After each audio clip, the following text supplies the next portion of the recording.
Mbuye wandipulumutsa, mula ndile mzimu wanga, mundipatse mzimu wanu wobeleka zipatsozo. Ndiye mzimu wakuyera,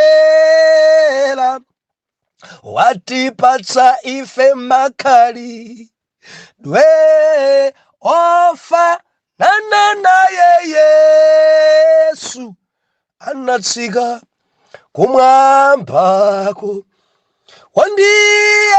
Ndiye mzimu wakuyera,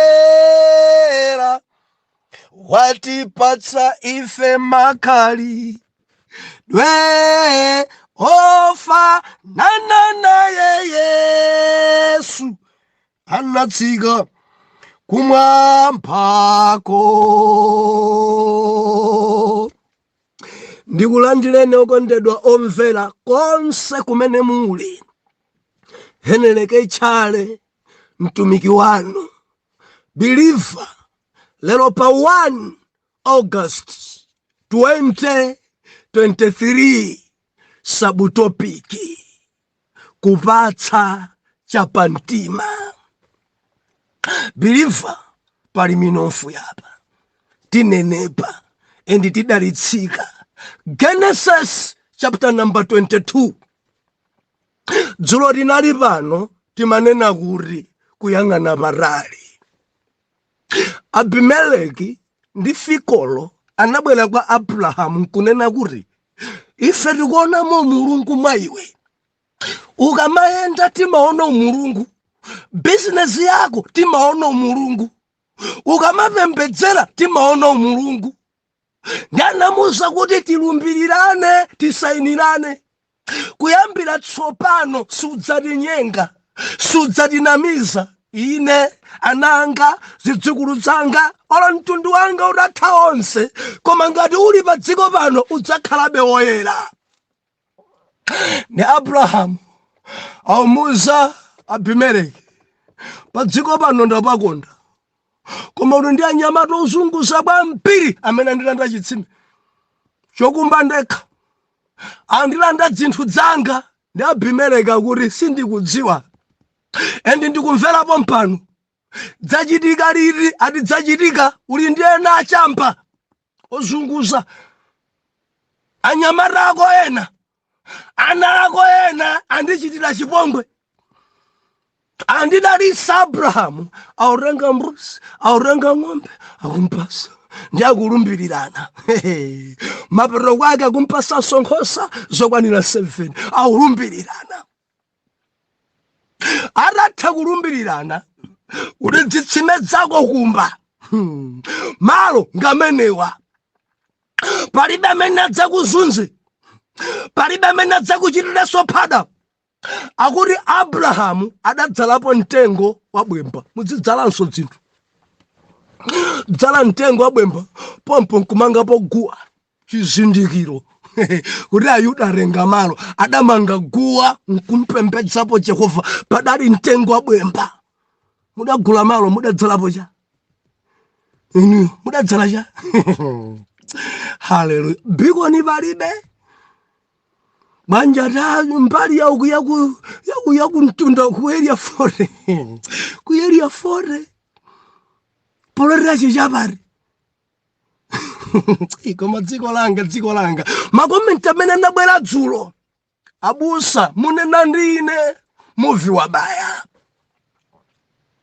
Mwana Mulungu padzikhalapo saina olokugula ndi apongo zako zapongo zisainani. Muli ndi dzana dzina zokhala dzana za Abimeleki. Musaine kuti mukamwalira ana anu adzavomereze kuti malowa mudandigulisa. Ena maluza malo mudagula kwa pongo za rafa alamwano adagula ndani. Kuli anthu kudziko kuno amafuna kudya kwawiri. Ndimati ndichenjeze inu amene muli kumudzi. Tili ndi abale ife ku UK, tili ndi abale ku America, abale ku South Africa, ali ku Magobo. akamati tumizira ndalama kuti mundigulire malo tidzagulira. Ena mwasiyagwira ntchito mangorambalala. Chemale anga ali kujoweni, blaza anga ali kujoweni, mwezi wina uliwonse ikangofika 22 kodi blaza kumene kwende kuti simunalandire message ili siku ndipeza yapa mukulu paisa sikufika. Mwamba sintha maganizo moyo wako ankowa kujani muganisa kuti kujerani chani iwe urambalala ukungudalira anthu South Africa. Uli ndi ana uli nzidzukulu anako onse mankharondo viro kulima usalima kuleyo raba sabale athu ali kunja azitithandiza. Mwatha kwajerajera malo awo mwaonongera chuma chawo. Ndinu mbale wa mtundu wanji nyumba mbale wanu simudamange. Adakuwuzani mungulire ziweto mpaka napano simudagule ndalama zonse mwaumbuza. Abale ya mtundu wanji oyipa chonchi. Mpambaja mpaka napano atalumeza ndalama za malo simudagulire malo. Ndalama zache mwanjeranso. Mukumusa kuti ndakukongola mudzabweza ndi chani nuyo. Usadandole ndalama zako ndakukongola. Mwankongola ndalama mbale wanu wakujoyina ndakuti mundigulire nyumba yomanga kale. Lero mwankongolanso mwanjera 3 million. Mudzazipereka ndi chani? Mwakhumudwisa abale inu, mwakhumudwisa abale anu antchito, mwakhumudwisa ena abale anu ali kuno ku Malawi, mwakhumudwisanso kwambiri. Adayesa kukudalirani tathamanga mbale wanga mbali iyi pano mwafika kumango njera kumango namisa kumango mpusisa. Ambuye akulankhuleni. Ndinu mtundu wanji wa anthu osakhulupirika kwa mbale wanu. Ndi mwana wa mkulu wanu mpaka napano mwamba wibisa naye foni yache mudabloka. Ena majambula malo amene sali yake. Ena majambula nyumba ndamba kumanga nyumba siri imeneyo. Anthu oyipa. Ambuye akulankhuleni. Tiathandiza abale athu, tiawerere ziweto zawo abale athu, tiasamalire ana awo amene atisirawa abale athu. Akati ndiguleni munda, agulireni munda abale anu. Akati munimangire nyumba, mmangireni nyumba mbale wanu. Adzimva nanu kukoma mbale wanu. Adzinena ameni kuri tili ndi anthu kumtundu odalirika.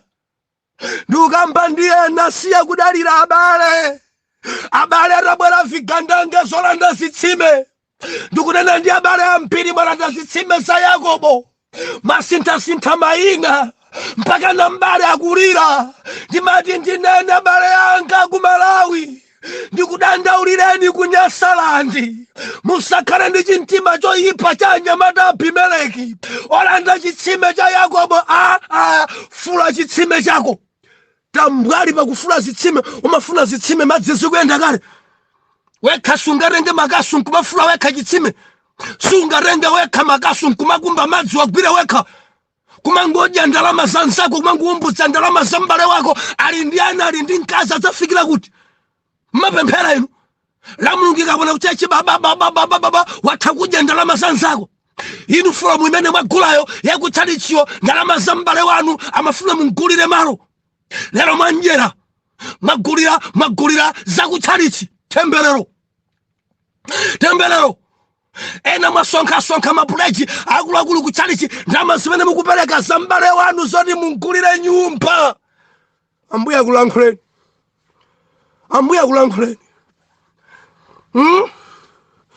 Ambuye mbale wanu wabwino amakuthandizani, amakupasani zosowa zanu. Koma kantundu koyipa, kantundu konyansa. Ena ambagwirisa ntchito apadera. Abale atachoka pamaso pa Mulungu.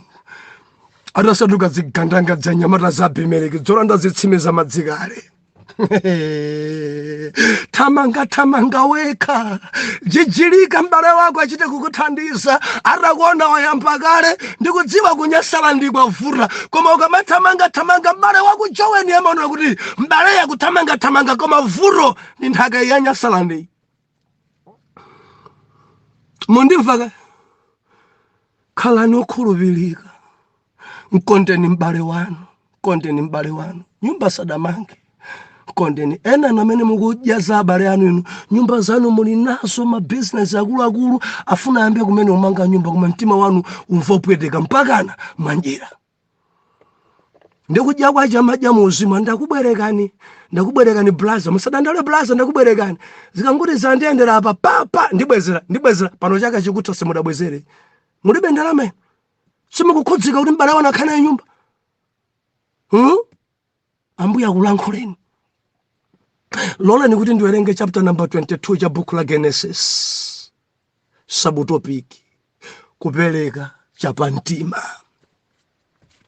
tentuwerenge limodzi Genesis 22 verse number 1 mawu otsogolera Isaac aperekedwa nsembe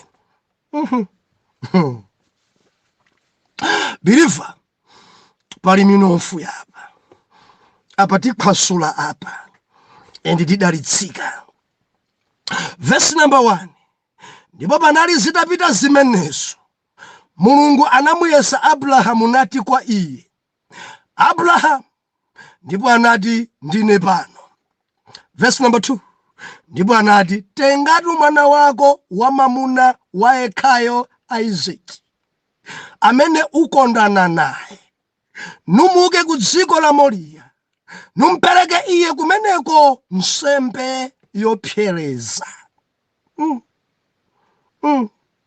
pali modzi la mapiri lomwe ndidzakuwuza iwe ndipo Abrahamu analawirira mmamawa namanga bulu wake 1 narenga anyamata ake awiri pamodzi naye 2 ndi Isaac mwana wace 3 nawaza nkhuni za nsembe nauka nanka kumalo komwe Mulungu anamuwuza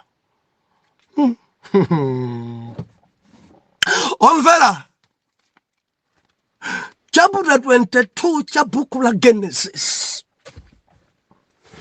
pali minofu yoyuluka pali minofu yambiri Believer nimafuna ndikulimbikitse lero pano dakhala tikuphunzira zopereka mitundu yochuluka zopereka koma lero tili ndi mtundu wa chopereka dzina lache chapamtima Believer lero sindikukamba za chachikhumi pano ayi takambena nthawi yayitali zokhudza chachikhumi sindikunena chachifundo ichi si chachifundo ichi Believer sindikunena chamasika kapena kuti chowinda ayi lero tili nchopereka dzina lache chapamtima musayiwale Abrahamu akhala zaka zambiri alibe mwana musayiwale Sarai wakalamba alibe mwana ne malemba nena kuti Mulungu akumulankhula Abrahamu aumpima Abrahamu aumuyesa Abrahamu kodi pakati pa mwana wake amene ine ndampasayi amankonda koposa ine Abrahamu Isaac ni Mulungu amakonda ndani Mulungu amafuna adziwe mtima wa Abrahamu kodi Abrahamu Isaac ndi ine amamvera ndani kodi Abrahamu maso ake ali pa Isaac kapena pa ine dziko langa ndimati ndilise kwerere ichi nchapamtima Isaac adaliwa pamtima pa Abrahamu mwana ompesa mukalamba mwana ompesa tapemphera kwa mpiri mwana ompesa tajesa mithenga mwana ompesa kumapetopeto mwana ompesa kukalamba kumamba kuri Abrahamu ati ndine pano atutenge mwana wako wayekhayo amene umankonda mawu yawa ine urenge mwana amene umankonda ndikudzamtchula dzina Isaac amene mwana amene ndikufuna kuti ukandiperekere nsembe yopsereza. Tikamanena nsembe yopsereza ndi nsembe yochita kuyatsa moto, nsembe yochita kumuyatsa mwana, nsembe akaperekedwe Isaac. Ndiye Mulungu anena kuti uchite kuntulusa zisachitike pamudzi pano, uchoke naye pamudzi pano, upite naye uku. Ndikusonyeza Moria kuli mapiri, limodzi la mapiri mmeneko. Kumeneko ndikufuna kuti ukandiperekera nsembe Isaac, nsembe ya ulendo uno. Sindikufuna ng'ombe, nsembe ya ulendo uno. Sindikufuna nkhosa, nsembe ya ulendo uno. Sindikufuna zimene umazichita mwachizolowezi, koma ndikufuna upereke chapamtima. Ndikufuna upereke chimene umachikonda. Ndikufuna upereke chimene wachipembedzera nkusala kudya nthawi yayitali. Ndikufuna upereke chachikulu kuposa zazikulu zonse. Ndikufuna upereke chimenechi. Baibulo inena kuti meseji inafikira Abraham adafikira meseji iyi. Ndikuganiza kuti misozi idamba kugwa m'maso mwake. Abraham alandira meseji koma yayikulu. Abraham alankhwana ndi Yawe ndisakukayikira. Atate anena ndikusakira kuchita chifukwa akanena Mulungu palibe kuwiringula.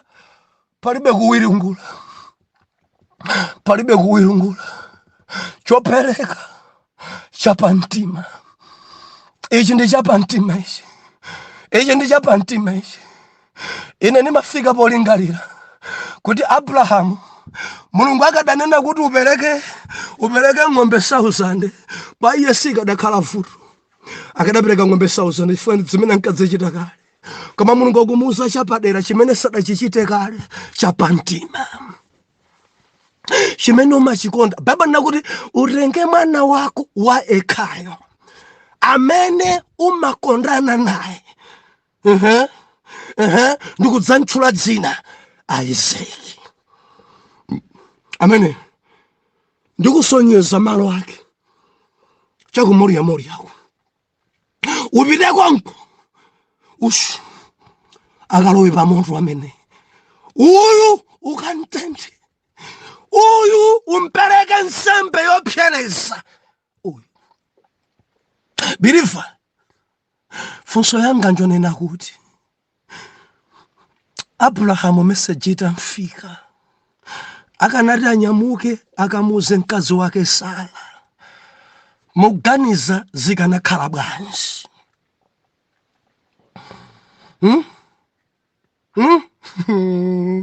Pakanakhala phokoso, pakanakhala kulumana, pakanakhala chimpirikiti. Mana Mulungu ndilise khwerere. Ukamafuna kupereka chapamtima usomafunse munthu. Tikhoza kambirana ngati banja pakupereka za 10. Tikhoza kambirana ngati banja popereka za chifundo. Tikhoza kambirana tikamafuna kuwinda passage kunena kuti Mulungu akamakusa kuti upereke chapamtima sizofunika kufunsa munthu. According ndi passage akanabwera nkwauza akazake, Madamu Sara, Mulungu andilankhula kuti Isaac ndipite naye kuphiriku ndikantenthe ndimpereke nsembe. Ndikuganiza kuti akadayimirira Sara. Mwati bwanji? Mulungu ache uti anganene kawiri. Mulungu anena kuti mwana ife adzatipasa kumapeto, mwana adatipasa kumapeto. Mulungu yemweyo anganenenso kuti mundipase mwana ndi mpsereza. Amene kukadakhala kunyozana. Chwanda eti. Mwina akadamuza kuti madala gwadani ndikupempherereni. Malilime akadayambika munthu amayi. Out, come out. Chinsimu chachisokoneza mwa Abraham. Out. Akadapemphera Sara. Josefunika kunena chopereka chapamtima sitimafunsana. Ukafuna kupereka chapamtima mangonyamula nkupereka kamisozi kugwedze ngogwa. chifukwa cha pamtima chochimachitika kumwamba amachita lankhula. Believer sizimachitika m'maganizo, umachita kumva ndithu kumwamba kulankhula kuti nalero pereka ichi. Chapamtima believer ndati sindikukamba chachikumi pano, ndikunena chapamtima ichi. Chapamtima ndikuganiza kuti Sara khani kadafika kwa mfumu, Abimeleki akadaidziwa, apolisi akadaidziwa nkhani imene, akadantenga ngati Abrahamu openga kuntenga ngati wamisala. Ndikuganiza kuti nthiko kudanyamulidwa ndikunkhapula nawo kuntitsimula nawo Abrahamu, banja ite mwananga usandiphere. Akadanena zichewa zimene azimayi achimalawi amanena, mwana amene ndamvutikira mwanayi. Azimayi amanena mwana ndamvutikira mwana amene, mwana khala m'mimba mwanga nthawi yochuluka, mwana wina umangobwera peche maso muli mwamwa maso pili limpereke nsembe wako widzwa mimba iwe. Udakhala muni mwana m'mimba kale mezi 9 simasewera, ndavutika naye mwanayi ndili nkhalamba kale. Ukamabwere pano mulungu chani, mulungu chani. Abrahamu anadziwa message hii Sara saimvesa, message hii kuntundu samvesa, message hii aneba samvesa, message hii abalenga samvesa. Zina ukamachita zimene mulungu akuza bare yako sama kumvesa. Ukamachita zina utamvela liwu ngakhale munako sama kumvesa. Ukamachita zina ukumva kuumirizika ndi yawe nkazako sama kumvesa. Ukamachita zina kumwamba kutalankhula kuti upereke chapamtima, ndikuti ngakhale mablasas yako asisters yako sama kumvesa. Ndimafuna ndikulimbikitse chapamtima. Akanena Jehova chita. Pali chigonjetso chako, pali chipambano chako. Ndiyamika mwapereka kwambiri za chifundo. Kodi mudaperekapo chapamtima? Ndiyamika mwapereka kwambiri chakhumi. Mwezi ndi mwezi mumapereka funso nkumari. Kodi mudaperekapo chapamtima pano? Ndiyamika chowinda mumapereka, chamasika mumapereka, sonkha mumasonkha nawo funso nkumari. Kodi chapamtima mudaperekapo? Mulungu adakulankhula ndipo nikuti mupereke chapamtima. Chapamtima chimene mumachikonda. Bible nakuti Abrahamu upeleke mwana okondana naye, osati utenge mwana ozunguza. Ayi, akadanguti utenge mwana akadanthamangira kansaka Ishmael. Yani ngopereka uja wa Hagara uja nsake ndimpeze cha Mwigupto. Akadamuzambuye muri base 3 days fund nsake. Akadathamanga kuzungulira kuti akampeze muje Ishmael mwana wa Hagara. Koma dadi no, ndikufuna uyu wapamtima. Wapangano amene umankonda amene ali pamtima pako amene umpereke. Haleluya. Ikadakhala lero ndikuti Abrahamu asataniki. Abrahamu ikadakhala pa newspaper akadawerenga mawere sa dziko langa, akadawerenga pa social media, zikadafika kuti munthu jamene nkati amene uja ngokhwima lero atenga mwana wake akupita naye. Ndemalemba anena kuti Abrahamu atauzidwa message imeneyi mawa kumamawa nadzuka, osawiringula, osawinyawinya, opanda ulesi, olimba mtima, akumuza mwana wake Isaac. Bible anena kuti adantenga bulutien tuyambe ulendo. Anyamata awiri adatenga tieni amune ndikuzatenga Isaac tieni banji tikapereka nsembe tieni. Antenga Isaac, atenga nyamata ajawiri. Sara sakumfotokozera aunyamuka anthu aja ulendo akuti adatenga nkhuni, adawaza nkhuni kumudzi, ndikudziwaza nkhuni kumudzi, ndikudzimanga mtolo nkhuni kumudzi, akupita kuphiri. Biliva pali minofu yapo ndimadzifunsa ine, akupita iye kundi kumapiri nkhuni zili kumeneko kale. Kodi nchifukwa ninji akutenga nkhuni za mudzi? Akutenga nkhuni mudzi kupitisa kumalo kumene kuli nkhuni zambiri kale. Adatenga nkhuni za mudzi kupitisa kumapiri kumene amakadulako kale nkhuni. Ndoganiza mwina kadangutenga nkhwangwa zakuthwa nkwauza nyamaraja kuti tiyeni nkhuni tikadulira konko. Malemba anena kuti Abrahamu adati ayi, titenge nkhuni zowa zabwino zakuno, titenge nkhuni zoyaka zakuno, tikakafika motoka jebu akapyerere mansanga Isaki, mwina tikapeza zosauma kumapiri, koma titenga nkhuni mudzi kupitisa kwa nkhuni kale. Biliva, timatenga malo amene kuli nkhuni zochepa kupitisa pa nkhuni kale. Kuregu ena daliswawo daima adawerengera kodi amene ajaninga apase chimenechi ali nazo kale zambiri zakuchedweserani. Timatenga nkhuni mudzi kupitisa pa nkhuni kale. Mondimvesaka amene ajaninga apase chitenje ali mdzitenje kale. Tamvera, timatenga nkhuni kumudzi kupitisa kutsire. Abrahamu adatenga nkhuni za mudzi zowaza, zosamala, zoyaka, zapamwamba, zamakala, kupitisa kupiri. Adachitaso kuzisenza. Kaya ndilemedwa akakhosi ipweteka sindikusamala. Ndikudziwa kuti nkhuni kale koma ndikupita nazo konko. Ali ndi chakudya kale koma ndikupita nacho konko. Ali ndi suti kale koma ndikupita nayo konko. Ali ndi sapato kale ndikupita nayo konko. Ali nkalimoto kale ndikupita nayo konko. Ali nazo kale koma ndikupita nayo konko. Kumapiri kwa nkhuni kale kudapitaso nkhuni za mudzi. Kwa nkhuni kale kudapitaso nkhuni za mudzi. Ena makhala paso kambirana akusowanja amenewa. Akusowanja amenewa. Zakuchedweserani. Abrahamu ati nditenga zamakala. Ndimafuna ndineneche kumpingo wa Mulungu. Mudziperekako chapa mtima chimene mumachikonda. Ndiyamika muli ndi madresi. Pa madresi anu okwana 14 mwina waja ilipo dresi ina yapa mtima chimene Mulungu amafuna kudzitenga chapa mtima. Mukamapereka mudzimva pa mtima pa.